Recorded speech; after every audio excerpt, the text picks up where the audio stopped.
Hi everyone, I'm Nick and this is the TbT channel. This is part 2 of 3 of the HW30 tuning videos. This is the missing video.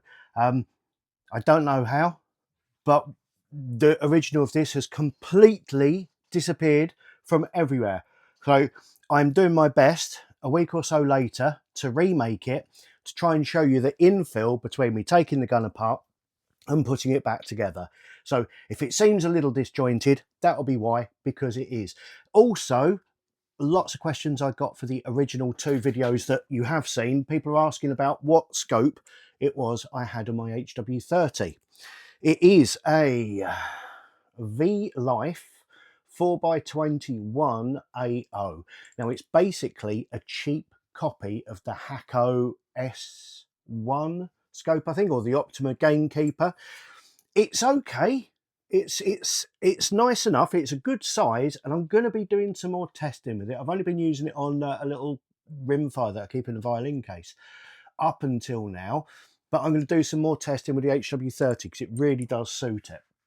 So that is that. Okay then, let's see. We've taken the gun apart. I've been shooting this gun actually quite a lot since I did the original videos, and yeah, it's really nice, really nice. So we're going to degrease the piston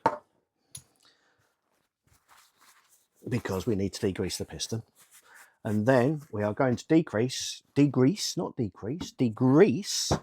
the compression tube on the outside first. This is all actually the stuff I did when I lubed the gun back up for rebuild, but because I lost a video completely, I've had to take it apart again. But there you go. Right, now you're going to degrease inside the compression tube as well. I'll get around to that later when I do my own rebuild of this rifle off of the camera. The main thing to remember, as always, every time the piston comes out of the compression tube needs degreasing, because even tiny amounts of grease on the walls of the compression tube will get pushed by the seal down to the bottom of the gun, where it will diesel away merrily. So that has been degreased and that has been degreased. Put that to one side. Now we've got our piston, and what we need to do with our piston is pop it into a cordless drill by the latch rod. And the reason we're doing that is we're going to spin it up slowly and look for any oscillation of the skirt of the piston. We want to make sure that the latch rod is running perfectly straight inside of the piston, so that it's not wobbling. It's not going to be affecting the shot cycle by having the latch rod kick up and try and kick the piston out of true as it's running down the compression tube. Also, while it's on there, we want to polish just really the skirt of the piston. There is a flare there to the piston. It gets wider towards the end, so we want to polish that up, and we do that with a medium grit wet and dry, around about 140 to 180 grit, and then you go to a finer one, 280, 300 plus, and then finally some metal polish. Now I tend to do the whole piston, and people say, well, why'd you bother doing the whole piston? I just do. I mean, around the front here where you've got these bits that have been knocked in to hold the end plug in, I just like to make sure everything is nice and smooth. So that's why I do it. I like a shiny piston. So we've done that. And also the other thing to do is where we've got all of these little holes and all of these channels, you want to get inside of there with a little needle file and just make sure there are no sharp edges. Otherwise, when you put the piston back in, you can cut small nicks out of the seal, and then you won't get full power, you won't get full efficiency. So a deburr inside of there. Now we come to the meat of this video, the new F1 kit that I'm going to be making for, well, in fact now have made for the HW30. I've made several of these, and they're on their way over to the UK. They'll be there about the 18th of November. I think just about all of these have been pre-ordered, but then from mid-December we'll have them fully in stock, and there we go. But how I did this was, the HW30 piston is a small piston. So if we get one of our slip washers, follow it in with one of our top hats, and then one of our usual rear guides, you will see that it sticks miles out of the back of that piston. Obviously, there is no way this gun would be able to cock because the latch rod that the trigger latches onto doesn't even show out of the end of this.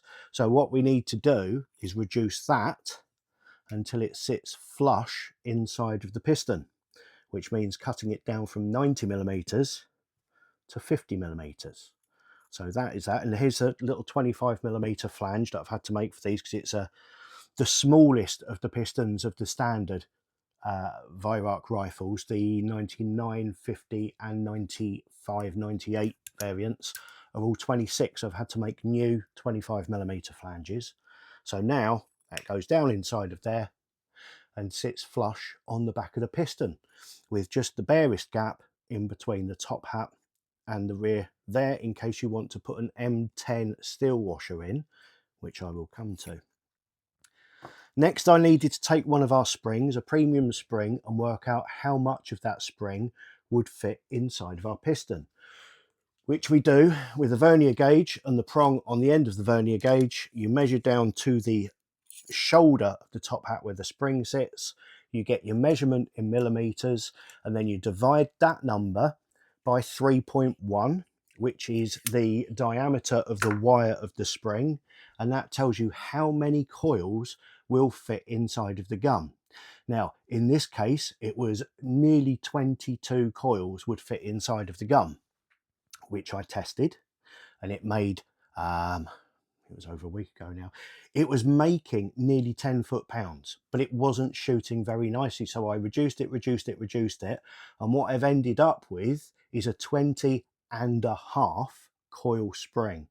Okay, and 20.5 coils without any added preload in my 22 HW30 is producing very nearly 9 foot-pounds with hobbies, and with, well, it's 8.9 with hobbies and it's 8.7 with Air Arms Exact, the 8.4 grain pellets. The heavier the pellet, I did try heavier pellets and I went up to a 10.5 grain, and that was down to about 8.2 foot-pounds. So in 2.2, without adding any preload, and with, there are preload washers if you want to play with a preload, but I think really the shot cycle is more important than the power with an HW30, and I think nearly 9 foot-pounds in 2.2 is sufficient. And in 177, because I've got the 177 barrel as well, in 177 the same setup was giving 8 foot-pounds with sorry, that was the wrong way. I was saying the wrong weights, wasn't I? It was 9 foot-pounds with the 2.2, and they were 10 grain pellets, alloy pellets that I was getting 9 foot-pounds with, and with the H and N FTTs 14 grain pellets, lead ones, I was getting 8.7. Sorry about that. In 177 the hobbies were getting me 8.1 foot-pounds, and the 8.4s were giving me 7.8 foot-pounds, and the hobbies, no, sorry, not the hobbies, the 10.5 grain ones were giving me 7.5 foot-pounds. Sorry about that confusion with pellet weights there.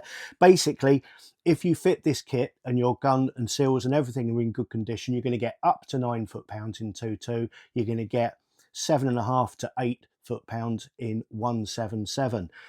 Every gun is different. Your gun may be different. Your pellets may be different.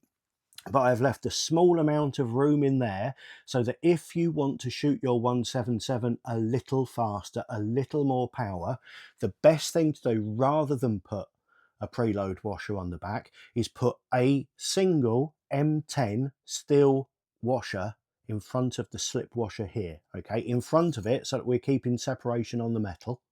In front of it, it's going to add a very small amount of mass to the piston, which is going to help overcome the pressure, because the problem is with the 177, you're trying to force the air through a smaller barrel. Like, imagine blowing through a drinking straw. A big fat one, you can huff all the air out quickly. A little thin one is more difficult to blow the air through. So it's going to give you a small amount more preload with a small amount more mass. Both of those together will help without sacrificing too much on recoil. So there we are. That is the new F1 kit for the HW30. It isn't maximum power. If I'd wanted maximum power, I'd have left it at 22 coils, but it didn't shoot very nicely. So to me, it's more important it shoots nicely, and I think you'd probably agree. I hope you agree. So there you go. That is the kit. It is available to pre-order now, November 2024. Come December, it'll be available all the time straight from the UK office. It just remains for you now to watch the relubing and rebuilding video, which I did a week ago, but I'm going to get on and put this back together so I can go outside and shoot it. Please like, subscribe and hit notifications so you get the videos as they come out. Thank you very much for watching, and goodbye.